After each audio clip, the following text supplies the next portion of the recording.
ang isang kampanya, Yun talaga dapat Yan. ipakikita mo bakit kanila dapat pagkatiwalaan, Yan. pahiramin ang inyong sagradong mandato, Yan. bakit ka dapat suportahan at iboto. Hindi yung makapanira ka. Naiintindihan ho natin siya. Yung Yes. issue palayo sa kanila. Hindi po, well, ako personally, I can only speak for myself. Bilang hakbang ng maisog, hindi po ako papayag. Kung kontento kayo, meron pa silang 3 taon, di doon nga naman kayo sa kanila. Tangkilikin nyo sila. Huwag nyo kaming samahan sa Team Suka. Pero kung gusto ninyo ng totoong pagsisilbi, Yan. alam ho ninyo, ulitin ko yung sinabi ko kagabi, ang suka ang kalaban ng mga tanso. Ang suka ang kalaban ng... Tunay na balita, walang kinakampiyan, sumasalamin sa katotohanan lamang. What's up mga kayon? Welcome back pa rin syempre dito lang sa Joe Malone TV para sa programa natin na Issue ng Bayan, ating pag-usapan. Today is February 15, araw ng Sabado. Dito sa Pilipinas, kaya naman magandang umaga, hapon o gabi po sa inyong lahat. Maraming salamat sa mga nagpapatuloy na umintindi, umunawa, bumoses dito sa programa natin at naniniwala na kailangan natin na itong pag-usapan, pakialaman at bosesan dahil parte tayo ng gobyerno ng Pilipinas na to. Unang-una, syempre, shoutout natin lahat ng mga viewers natin abroad, pati na rin dito sa lokal sa Pilipinas, Luzon, Visayas, Mindanao. Isang malinaw at attendance check muna tayo dyan mga kayo kung saan kayo naroroon at kung ano man yung ginagawa nyo, yumugyug man kayo o meron kayong binabayo dyan na bigas. Paki-comment dyan kung saan exactly yung area nyo. If you're watching from Sweden, Illinois, Massachusetts, Iloilo, Pangasinan, Japan, Hong Kong, Singapore, Nueva Ecija, Tarlac, Mindoro, at kung saan-saan pa, paki-comment naman dyan as in today na. Hindi, para malaman natin kung saan inaabot yung video natin at nang sa ganun, magkaroon din tayo ng YouTube engagement. Maraming salamat kung gagawin nyo yan. At kung bago ka sa channel natin at as in kakapasok mo lang, baka makonsider mo yung pag-subscribe at i-click mo na yung mga notification bell natin para lagi kang updated sa videos na ina-upload natin. Minamadali natin kasi mahaba itong papanoorin natin na video. At bigyan natin ng insertion ng mga kuro-kuro at opinion. Dahil ito si Atty. Vic, parang nararamdaman ko, umiinit ang ulo at talagang hindi niya mapapalagpas yung Team Suka. Yung mga Team Suka na sinasabi ni President Bongbong Marcos di umano noong February 11 at talagang medyo meaningful, no? I mean, yung binitawan mga salita ni Bongbong Marcos kinainit ng ulo at ng PDP laban. Kaya talagang kailangan mag-rebat. Kumbaga sa flip top, may rebattal na mangyayari. Okay.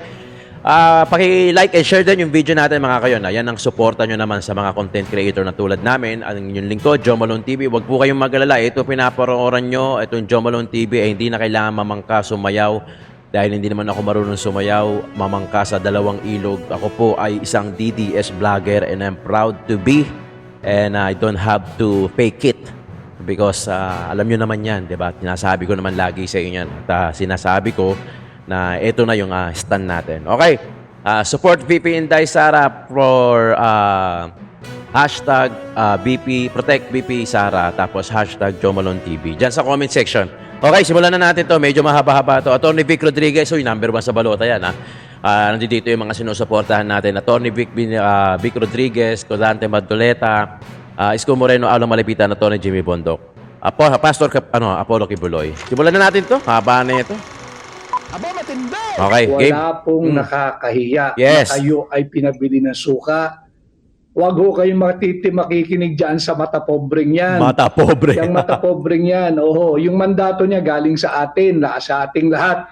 Huwag po tayo makikinig dyan. And again, as our title, nababasa ninyo, issue-based campaigning. Yan ang ating dinadala dito sa Hakbang ng Maisog. Yeah. Issue-based campaigning. Nais ko rin palang batiin, nabasa ko kanina, si Joey, si Joa de Viv, yung kanya pong page na naglabas siya.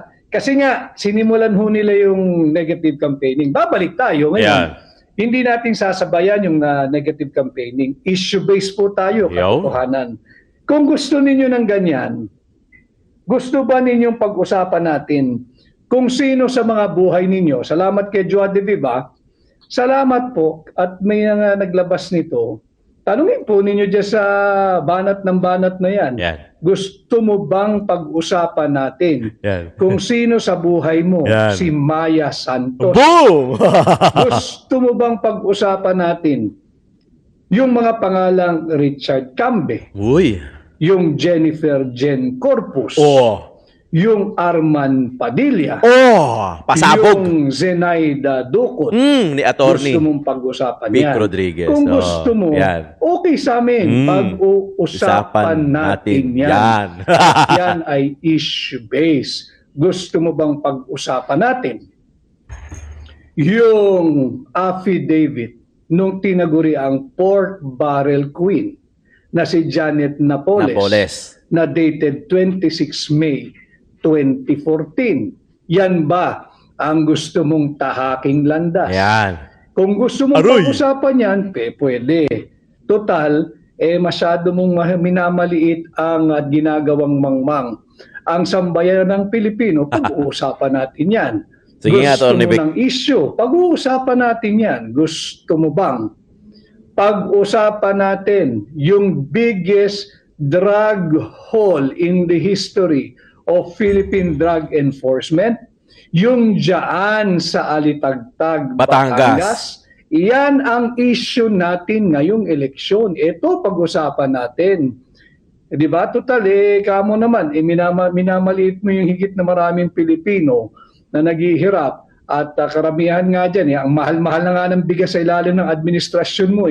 Ang ginagawa na nga lang pang sarsa dyan, suka. Minaliit mo pa yung suka. Pag-usapan natin itong isyong suka.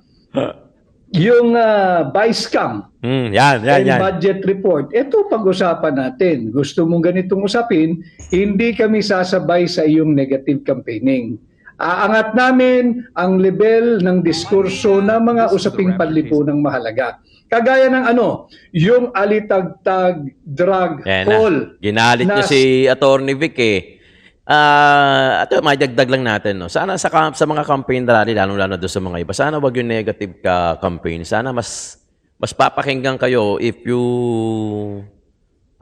lay down all your platforms. Yung mga plataforma nyo, sana ilatag ninyo. Nang sa ganun, malaman ng mga boboto kung ano ba talaga ang plataforma mo, plataforma ng mga senator mo. Nang sa ganun, hindi kami lito, hindi kami umaasa na parang gusto ko to kasi napupusuan ko. Yung ganong dahilan, actually sa mga survey ko sa lokal, I'm very disappointed kung paano nila sagutin. Kasi pagka pinapili ko na sila, kunyari, let's say, ma'am, sino pa ang boboto nyo? Political A o political B? Pag sinabi nila political B o A, pas tinanong ko kung bakit, ang common na sinasagot nila, wala lang. Gusto ko lang. Bago naman. 'Di ba? Walang concrete na sagot, walang konkretong sagot. Sana sa mga campaign rally na yan, sana mas mailatag nyo yung mga plataforma nyo na maliwanagan naman yung mga manonood. Na sa ganon, hindi kami ligaw pagka boboto kami, 'di ba? Saan na yan? Bakit ang tahimik mo na? Yan ang ipaliwanag mo. Alam mo ninyo mga kababayan, sa isang kampanya, dapat mong hina-highlight kung bakit ka dapat pagbigyan at tingnan Yun. at ikonsidera Yun ang sinasabi ng ko. mamamayang Pilipinong katulad po Yes, ang galing mo doon talaga. sa iyong pinapakiusap na pagkatiwalaan kanila sa posisyong kinakandidatuhan mo. Yan po ang layunin ng kampanya. Ang isang kampanya, Yun talaga dapat Yan. ipakikita mo bakit kanila dapat pagkatiwalaan, Yan. pahiramin ang inyong Mandato. sagradong mandato, Yan. bakit ka dapat suportahan at iboto. Hindi yung makapanira ka. Naiintindihan ho natin siya sapagkat wala siyang masabing continuity ng kanyang programa. Wala naman siyang naisimulan Oo. Wala siyang nasimulang programa. Wala rin natapos. Pag-usapan natin ang issue. Sa issue pa lang yung vice scam report mo. Yan, nabalikan ka yung tuloy. anomalous, illegal, immoral, criminal, and unconstitutional bicameral conference committee report. Yan ang ipaliwanag mo. Yan ang ipaliwanag mo. Yan ang isagutin mo yung bakit meron 28 item na blanco na nung tinotal ay nagkakahalaga ng 241 billion Laki nun. pesos. Saan ninyo dinadala ang pera ng Pilipino? Yan ang sagutin mo, hindi yung, ako I'd like to think mga kababayan, parte ito ng kanilang diversion scheme para mawala yung usapin dito sa kanilang incompetence, dito sa kanilang corruption, dito sa kanilang kurakot. Ito po yung mga issues na hindi nila malabasan. Ipit na ipit sila, kaya ang ginagawa nila, umuopensa, umaatake ng wala sa lugar. Para mapagtakpan, para ma-issue yung yung topic about sa BICAM. Kasi nga, wala na eh. Ako, nakikita ko, BICAM yung nagpa-checkmate sa kanila. BICAM yung talagang, alam mo sa larong chess, na yung wala ka ng galaw, di ba? BICAM yung nagpa-checkmate sa kanila. Meron akong title na video dyan, Checkmate na by Attorney Vic. Napaka-importante kasi na mag-click nyo yung notification bell para wala kayong maligtasan na video na pinapanood. Araw-araw ako nag-upload. Provoke, unnecessary, and called for. Ngayon, kami naman sa Duterte senatorial candidates, karapatan naming sumagot sapagkat hindi naman pwedeng tayo magpapagaslight at they will try to change and they're changing the narrative na sila yung punong-puno ng anomalya, maghahanap sila ngayon ng isang pamamaraan to deflect yung issue palayo sa kanila. Hindi po, well, ako personally, I can only speak for myself, bilang hakbang ng maisog, hindi po ako papayag. Hindi pikon po na to, ako, hindi naman pikon. Talagang may ganyan talagang character si Attorney Vic na talagang kailangan niyang sagutin yan kasi negative campaigning di ba? Babalikan niya ngayon ng yung real-time na issue campaigning naman ang isasagot niya. Sa ganun, yun ang pantatapat niya. So parang hindi nila sasabayan na negative sa negative na blah, blah, blah, blah, blah, blah, di ba? papayag pag-usapan natin ang mga issue. Ano po yan? Issue-based. Yung bicameral conference committee report, hanggang Yan ngayon na, yari hindi na kayo. mailabas ng House of Representatives yung enrolled bill, yung kopya ng enrolled bill. Yan ang mailabas Nakakuha po dapat. tayo, ipinakita ko sa inyo nung makailang araw na meron tayong nahalukat dyan sa archive section ng House of Representatives. Unsigned po.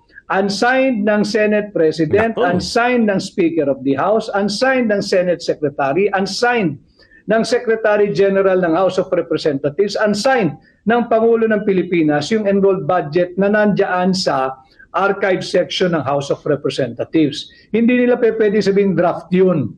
Gagawin na naman tayong mangmang ng kongresista ng Marikina baka sabihin na naman niya draft yan. Archive section na yan. Archive. Ibig sabihin taguan. Repository. Diyan pinipreserve yung mga kopya ng original authentic records, original authentic document. Yes. So yan ang ating pag-usapan. Hindi yung negative campaigning ninyo. Pwede nyo ituloy yan. At pag-uusapan nga natin, binubuhay ninyo yung issue ng pork barrel at base nga sa affidavit ng pork barrel queen tinagurian si Janet Napoles, May 26, 2014. Salamat kay Joa De Viv at kanyang pinablish yan sa kanyang pahina. Yung mga pangalang Richard Cambe, yung pangalang Jennifer Jen Corpus, yung Arman Padilla, yung Zenaida Ducot, at yung Maya Santos. Yan ang gusto mong pag-usapan. Kung gusto mo mag-negative campaign, ipaliwanag mo sa amin sino itong mga pangalang ito, anong nangyari doon sa Alitagtag Drug Hall, yung Alitagtag Drug Bus. Wala nang balita ang sambayan ng Pilipino sa pinagmalaki mo na 14 billion baka mo na halaga ng drogang nasabat. Nasaan na yan? Baka bumalik na sa kalsada. Hindi nyo na pinag-uusapan, wala nang impormasyon ang mamamayang Pilipino tungkol dito. Ito pag-usapan natin. Yun ang yun ang para tayong pinaglalaroan doon sa mga part na yun. Oo, ibabalita nila. Oo, iimbestigahan nila, ihihiring nila, may i-assassinate sila na karakter, meron sila ipipinput, may mga background, pero sa totoo lang, wala naman natapos. Walang natapos, di ba? May makukulong, pero hindi talaga yung masasabi mong case closed, di ba? Parang biglang naglalaho ng bula, papalitan lang nila ng panibagong issue. Tapos wala na naman, di ba? I'm sure, mas maalam kayo sa akin, mga kayon. I'm sure marami diyang cases, lalo-lalo na yung kay Senator Raffy, may mga nagko-comment dyan sa PCO. So, marami dyan mga cases na nabubuksan, hinihiring, gumugulong, tumatumbling, pero hindi natatapos. And then, balik tayo sa issue ng vice cam. Huwag ho nating kalilimutan yung 117 billion pesos na Oh. pera ng Philippine Deposit Insurance Corporation. Huwag po niyong kalilimutan yun na yung lahat ng mga bank, yung mga Pilipinong may bangko, may deposito, may naitatabi. Importante pong alam niyo to. 117 billion pesos pera ng PDIC kinuha po ng Marcos administration. Sa nila linagay, syempre, pampondo ng kanilang unprogrammed appropriation noong nakaraang taon, noong 2024. Pinondohan yung IX, pinondohan yung ATA, pinondohan yung kanilang mga pork barrel, at kung ano pa. Hindi nga tayo kinakausap, wala nagpapaliwanag, tinatago. Yan ang hinihingi ng hakbang na maisog. Yari na kayo. Transparency, accountability, Buti peace, na lang, and may security. Attorney Kay Vic Rodriguez tayo. Rolf G. Tanyola, Happy Hearts Day, Attorney Vic Humindi. Rodriguez. Salamat, Tapos, Rolf. Kay kayo. Duterte diehard supporters, Team Suka versus Team Sinusuka, Savage, at si Leo Lim. Fully support po kami sa inyo from Cebu. Kay Team Gina Suka and tayo! Nay, watching from Sabah. Hello, kamusta po kayo dyan? Uy, Si Malu Ancheta, enjoy talaga kapag inutusan tayo yung sukli ibibigay. Thank you, Malu. I know you can relate. At ang dami Totoo natin yan, na bibili totoo pagka yan. napapag-utusan tayo dahil Totoo yan. nare-relax ang nanay dahil sumunod ka eh. Ah. Parang good boy pa ang dating mo. Good Pero boy. totoo, Yes, galing mo, nabili Atty. rin Vic, ah. yung matagal-tagal mo nang inaasam. Ang maganda yan yung sukli. Oh. Alam sure, maraming hindi nagbalik ng sukli. Oh. Huwag tayong ano dyan. Huwag tayong ano dyan. Ako din, guilty ako dyan. Guilty ako dyan. Yung hindi nagbabalik ng sukli. O kaya yung mga piso, dos na sukli, matik yan. Candy na yan. Yung marble na chiclet na yan. Di ba mga kayon? Si Elizabeth Damaso, magandang hapon po, Attorney Vic. Iboboto ka namin. 5 kami sa family ko. Maraming salamat. Maraming salamat. Yan na lang ang maitutulong natin kay Atty. Vic.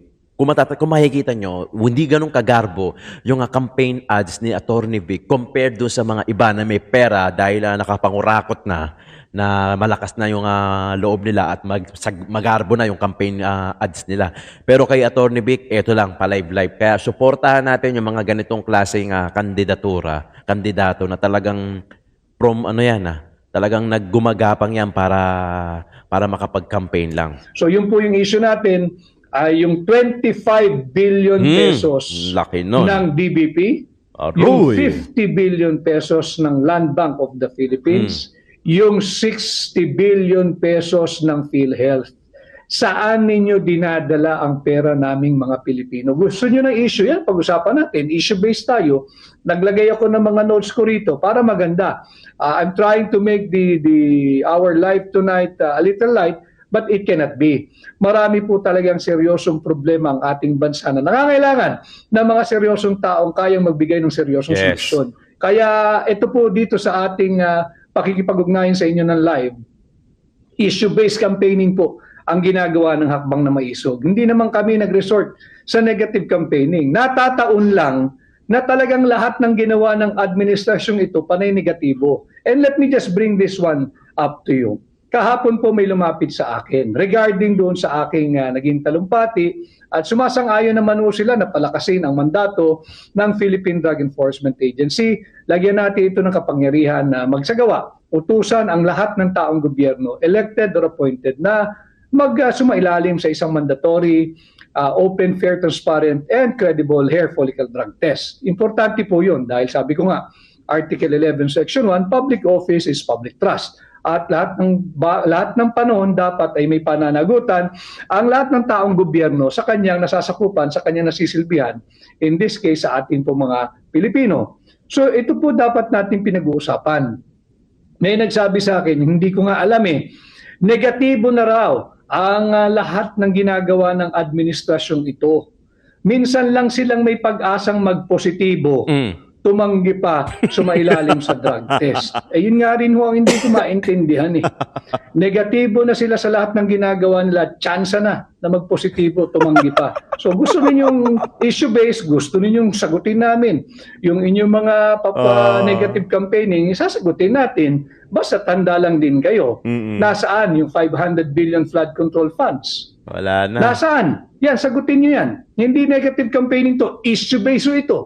Sinabi nila ito sa kanilang SONA, 500 billion pesos sa loob lamang ng 2 taon ang kanilang inubos at sinasabing merong higit kumulang 5,500 flood control programs. Nasaan? Grabe yun, oh. Puta. Grabe, mapapamura ka na lang talaga. The way they cheated on us, talagang mapapamura ka na lang. Hindi 100,000 yung pinag-uusapan natin. Milyon, bilyon, asan na. Tapos ang daming naghihirap ng mga mahihirap. Yung mga may kaya, nagpupursige makapagtrabaho para ma-maintain lang yung status nila o para lang makaangat man lang ng onte, while this corrupt government official, sobrang dami ng pera nila. So parang nagko-contribute tayo ng mga pera nila para ibigay sa kanila. Ganun kalupit. Tapusin na natin to sa May 12. Kung ako tatanungin nyo, vote PDP Laban Street. Ganun lang. Ganun lang. Ganun lang kasimple. Yung sa akin, ako yan ang iboboto ko to tell you honestly. Sa lokal naman, dalawa lang naman ang nasa lokal ko sa ngayon. Yorme's Choice, siyempre, Isko Moreno, saka yung mga buong Yorme's Choice niya. Along malapitan. Yan, sa lokal. Pero sa national, magkakasundo tayo dahil karamihan ng mga viewers ko rito, national. I'm proud to be a DDS vlogger. Kaya ako, humingi ako ng suporta doon sa mga sumusuporta din. Kaya BP Inday Sara. Subscribe, like, and share. Wala nang atrasan to. I stand for what I am. I stand for what I believe. I will stand for BP Inday Sara, for Duterte, for PDP Laban. Issue-based tayo. Negatibo ang dating sapagkat negatibo ang inyong performance. Pinagloloko na kaming tayo makita. niyan. Wala kayong nagagawa pang mabuti sa sambayan ng Pilipino. Mangangalahati na kayo sa inyong termino. Mga kababayan, 6 na taon lang itong mga to. Huwag tayong Kalahati na yan pumayag. sa June, Ngayon, July. tama yung sinabi ni Pangulong Duterte kahapon. At uulitin ko. At ganun din naman yung sinasabi ko, kahit saan ho ako magpuntang lugar. Ako'y nagpipresenta, nagpapasukat, nagpapakilatis, nagpapakilala, at nagpapasuri. Kung Pag nakita ko to sa kalsada si Atty. Vic, papabati ko lahat ng mga viewers natin dito sa Jomo. sakaling sa tingin po ninyo, ako'y karapat-dapat na pairamin ng inyong mandato at ng inyong boto, tulungan po ninyo ako maging senador number 56 po sa balota. Yan. Si Atty. Number Vic 56 Rodriguez. sa Atty. Subalit, Vic Rodriguez. kung sa tingin naman ninyo na kontento na kayo sa ganitong uri ng korupsyong Yan. nagaganap sa ating Huwag lipunan. nyo na iboto Higit si na talamak ano. ang korupsyon. Kung happy kayo, kung kontento kayo, meron pa silang 3 taon, dito nga naman kayo sa kanila. Tangkilikin nyo sila. Huwag nyo kaming samahan sa Team Suka. Pero kung gusto ninyo ng totoong pagsisilbi, Yan. alam ho ninyo, ulitin ko yung sinabi ko kagabi, ang suka ang kalaban ng mga tanso. Ang suka ang kalaban ng mga gintong peke. At ang suka ang kalaban ng mga mambubutol. So the choice is yours. Kaya nga po tama si Pangulong Duterte, kung masaya kayo kung sasabihin ninyo na higit na mas maraming nabibili ang 1,000 nyo ngayon kung iahambing mo sa halaga ng 1,000 ninyo nung nakaraang 2 taon, ipagpatuloy nyo, ibigyan nyo pa sila ng 3 taon na ganitong uri ng pamumuhay. Ganun yung amount na kasi ngayon eh. Parang yun yung nagiging standard. It's either 500 or 1,000 lang. Wala na yung mga 100, wala na yung masyado na mababa yung. Sobra naman yung pag tinanggap mo pa yun, parang 100 lang ba ang halaga ng boto mo? No. And if you believe na kay Atty. Vic Rodriguez, if you believe na we have to stop this corruption, boto nyo PDP Laban. Pero kontento na kayo sa ganito, nagtatrabaho tayo, nagkakantay-hirap-hirap tayo, nagkakanakawan dyan, nagkakaroon ng maraming krimen dyan, huwag nyo iboto ang PDP Laban. Hindi, huwag kayong magagalit, lalo na sa mga viewers ko. Yung mga viewers ko, alam ko na yan matik yan, PDP Laban yan. Yung mga nagko-comment sa akin, thank you Yung mga nagko-comment sa community ko, ang dami nyo, hindi ko kayo maisa-isa, pero thank you kasi nakikisama kayo dahil nagko-comment kayo, nagla-like and share kayo, may nagko-comment pa dyan, hindi sila nag-i-skip ng ads. Sobrang thank you ako doon, sobrang thankful. Pero para doon sa mga basher, para doon sa mga iila na nakakapanood sa akin, pare, kung kontento ka na sa ganitong klase ng buhay, ng mga krimen na nangyayari sa Pilipinas, okay lang. Wala namang problema. The choice is yours nga. According nga kay Atty. Vic Huwag mo boto yung PDP Laban. Okay na yan.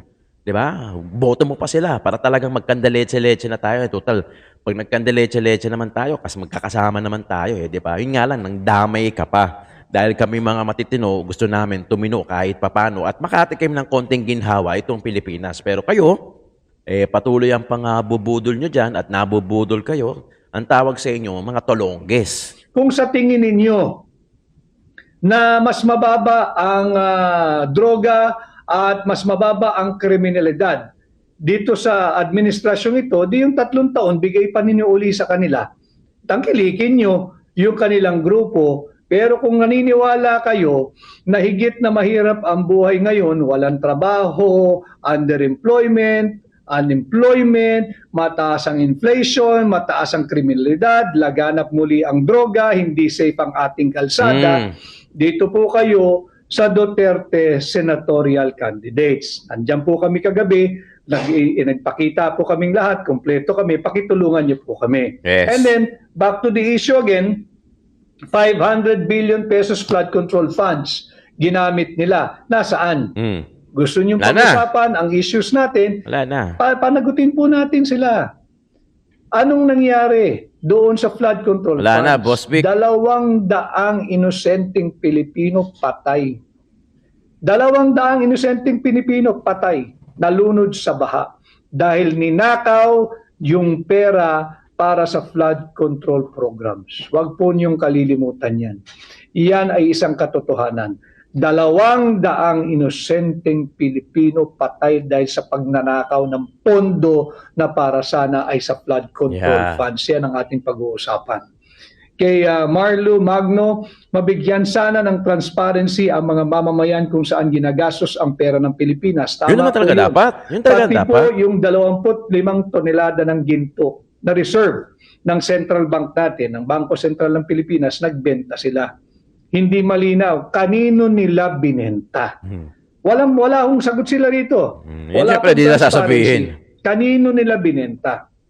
Importanteng malaman natin kanino nila binenta at magkanong halaga nila binenta o magkano man ang bentahan dyan per ounce, per kilo, per ton. Kinakailangan alam natin. Dahil baka naman nagisa na naman tayo Sa sarili nating mga mantika. Yung ginto, baka sila rin ang bumili.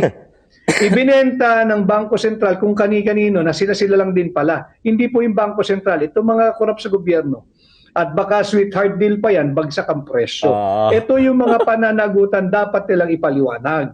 Kaya nga lagi ko sinasabi, issue-based campaigning tayo. Pag-usapan natin ang issue. Nasaan yung 25 toneladang ginto na reserve ng Bangko Sentral ng Pilipinas? Kanino ninyo binenta at magkano ninyo binenta?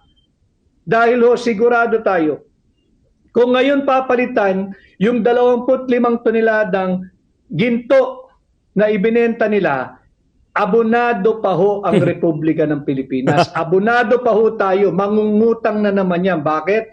Higit pong mataas ang presyo ng ginto ngayon sa bentahan o sa merkado. Wala po tayong mabibiling 25 tons ng ginto sa halagang pinagbentahan nila last year. Yan ay isang katotohanan. Dapat nila ipaliwanag yan.